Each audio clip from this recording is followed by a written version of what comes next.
Hello guys, welcome back to my channel TechR, and in this video I am going to solve the problem of the day on Geeks for Geeks. So today's problem is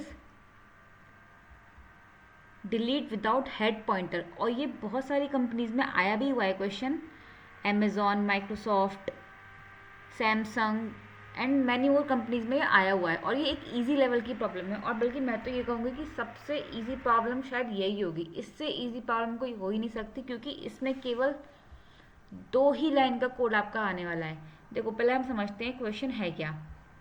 you are given a node, del node of a singly link list. आपको एक node दी होगी del node नाम की, वो हमने basically नाम रख दिया, आप कुछ भी रख सकते हो, ठीक है, जो कि एक सिंगली लिंक लिस्ट की नोड है। Where you have to delete a value of the given node from the link list but you are not given the head of the list. कहने का मतलब ये है, आपको एक लिंक लिस्ट दी हुई है, ठीक है, जिसमें आपकी कोई एक नोड होगी जिसका नाम होगा डेल नोड, और वो आपको वही नोड आपको डिलीट करनी है अपनी लिंक लिस्ट में से। लेकिन जो इसमें ट्विस्ट है वो ये है कि आपको हेड गिवन नहीं है। नॉर्मली अब तक लिंक लिस्ट के आपने जितने भी क्वेश्चंस किए हैं उस सब में आपको हेड गिवन था, जो भी आपकी लिंक लिस्ट का हेड है, बट इस वाले क्वेश्चन में आपको हेड गिवन नहीं है, ठीक है।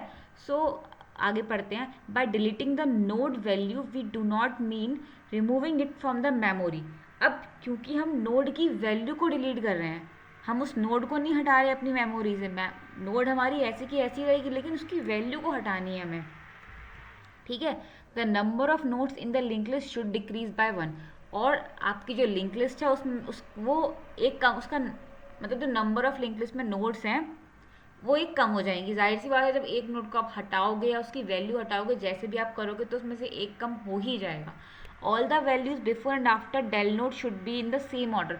और जो आपकी नोट्स का जो ऑर्डर था डिलीट करने से पहले और डिलीट करने के बाद, वो सेम रहना चाहिए, वो भी चेंज नहीं होना चाहिए, ठीक है। अब इसमें एक नोट भी दिया हुआ है, multiple nodes can have the same values at the del node.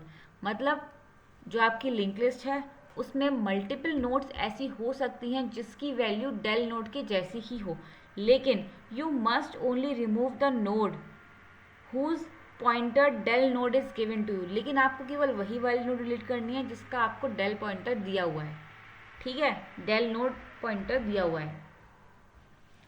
It is guaranteed that there exists a node with a value equal to the del node value। मतलब जो आपकी लिंक लिस्ट होगी उसके अंदर कोई ना कोई एक नोड ऐसी ज़रूर होगी जो कि डेल नोड की वैल्यू के बराबर होगी, जिसकी वैल्यू, ठीक है। And it will not be the last node of the link list. लेकिन वो लिंक लिस्ट की लास्ट नोड नहीं है, ये कन्फर्म बात है, ठीक है। अब इसका एग्जाम्पल देख लेते हैं। ये आपकी लिंक लिस्ट आपको दी हुई है 1 2, आपको क्या डिलीट करना है, आपको 1 डिलीट करना है, तो जाहिर सी बात है आपके पास केवल 2 बचेगा, तो यहाँ पे 2 बचा है आउटपुट में, ठीक है। सेम आपका एग्जाम्पल 2 समझ लेते हैं। 10 24 30, आपको डिलीट क्या करना है, डेल नोड आपकी 20 दे रखी है, ठीक है। 20 को हटाओगे तो क्या बचेगा, यहाँ पे इसको हम हटा दें तो 10 4 एंड 30, यही आपका आउटपुट में भी आ रहा है। ऑर्डर सेम है आपका जो पहले था, ठीक है। तो उसका जो कोड है वो मैंने लिखा हुआ है, लेकिन इसको लिखने से पहले समझ लेते हैं हम अपने वाइट बोर्ड पे। सो बेसिकली ये हमारा क्वेश्चन है, ठीक है। 10 24 30 ये हमारा एग्जाम्पल था, और जिसमें ये 20 हमारी डेल नोट थी, ठीक है। हेड हमको बतानी क्या है, हमें मतलब हेड नोट का एक्सेस हमारे पास नहीं है, ठीक है। हमारे पास केवल इस नोड का एक्सेस है, तो इस नोड के एक्सेस से हम क्या करें कि हम इसको, इसकी वैल्यू, ये वाली वैल्यू हट भी जाए और इसकी मेमोरी भी ना हटे। ये मेमोरी इसकी जो प्लेस है वो भी नहीं हटनी चाहिए, लेकिन ये वैल्यू हट जानी चाहिए, ठीक है। तो हम क्या करेंगे, 2 काम करेंगे। पहला काम हमारा होने वाला है कि हम क्या करेंगे, जो हमारी ये वाली वैल्यू है ना 4, मैं इसको यहाँ भेज दूँगी, इसकी जगह पे 20 की जगह, मतलब यहाँ से 20 को तो रिमूव कर दूँगी, इसको रिमूव करके 4 आना चाहिए, ठीक है। जब यहाँ पे 4 आ जाएगा तो मेरी लिंक लिस्ट कुछ ऐसी दिखने लगेगी, ठीक है। अब मैं क्या करूँगी, जब यहाँ पे मेरा 4 आ गया, 20 हट गया, हटाने वाला काम तो मैंने कर दिया, अब मुझे क्या करना पड़ेगा, इसको मैं पॉइंट कराऊंगी यहाँ। जब मैं इसका नेक्स्ट पॉइंटर यहाँ पॉइंट कराऊंगी तो ये लिंक टूट जाएगा, ठीक है। जब ये लिंक टूटेगा तो आपकी लिंक लिस्ट कुछ ऐसी हो जाएगी, मतलब आपका जो डेल नोट वाला नोट था जिसकी वैल्यू डेल नोट के बराबर थी वो हट गई।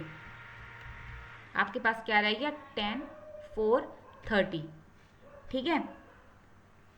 सो क्या काम किया हमने, पहले जो हमारी डेल नोट थी उसकी वैल्यू में मैंने डाली उसकी अगले वाली की वैल्यू, और दूसरा काम मैंने क्या किया कि जो ये मेरी डेल नोट है इसके नेक्स्ट की नेक्स्ट वैल्यू बराबर कर दी मैंने, मतलब कुछ ये किया मैंने, डेल नोट का जो डेटा है वो किसके बराबर हो जाए, डेल नोड के नेक्स्ट के डेटा के, मतलब जो डेल नोड का डेटा है वो उसके नेक्स्ट वाले नोड के डेटा के बराबर हो जाए, यानी कि ये मैंने इसको यहाँ से उठा के यहाँ चिपका दिया। ठीक है, अगले स्टेप में मैंने क्या किया कि जो आपकी डेल नोड की का जो पॉइंटर है नेक्स्ट वाला वो यहाँ पॉइंट करने लगे। ठीक है, सो इस तरीके से हमने सॉल्व किया और हमारे पास ये एज अ आउटपुट हमारी नोट या लिंक लिस्ट हमारी बच गई। ठीक है, ये हमारा दो लाइन का कोड हो गया, इसको कंपाइल कर लेते हैं।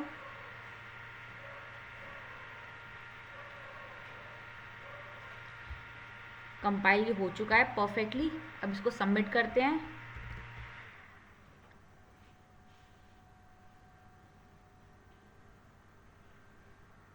सो गाइस ये सबमिट भी हो चुका है बिल्कुल परफेक्टली एंड हमको आज की गिगबिट मिल गई है। मैं एक बार और इसको समझा देती हूँ आपको क्वेश्चन क्या था और मैंने कैसे सॉल्व किया। क्वेश्चन में हमको पहले से बोला गया था कि हमें क्या करना है, हमारे पास एक डेल नोट दी है। सबसे पहले हमें ये हमारा गिवन हमारी लिंक लिस्ट थी, हमें डेल नोट दिया हुआ था, यानी कि ये हमें क्या करना है, इस वाली डेल नोट को हटाना है, इसकी वैल्यू को हटाना है। एक्चुअल में इसकी प्लेस नहीं हटानी है, हमें इसकी वैल्यू हटानी है, बस वैल्यू चेंज हटा के यहाँ से बची हुई लिंक लिस्ट हमको चाहिए। तो हमने क्या किया, हमें जगह नहीं हटानी है, इसको डिलीट वैसे नहीं करना है कि इसकी मेमोरी खाली करनी, मेमोरी प्लेस वही रहेगी। ठीक है, तो मैंने क्या किया कि जो मेरा इसकी आगे वाली वैल्यू थी डेल नोड के नेक्स्ट वाली का की जो वैल्यू है ना वो मैंने उठा के इसकी जो वैल्यू थी वो मैंने यहाँ रख दी। उसके बाद मैंने क्या किया, जो यहाँ पे अब ये क्या हो गया 4 हो गया, अब इसका जो पॉइंटर है नेक्स्ट पॉइंटर वो पॉइंट करने लगे इस वाली नोड को, डेल नोड के नेक्स्ट को पॉइंट करने लगे। तो हमारे पास हमारी ये वाली नोड आ जाएगी, ये वाली। ठीक है, यही मैंने काम किया, 2 स्टेप में किया है। डेल का नेक्स्ट का डेटा डेल नोड का डेटा डेल नोड के नेक्स्ट के डेटा के बराबर हो जाए और डेल नोड का जो नेक्स्ट वाला पॉइंटर है वो डेल नोड के नेक्स्ट के बराबर हो जाए। Okay, so that's all about today's problem. Hope you like my video and don't forget to like, share and subscribe my videos. Thank you.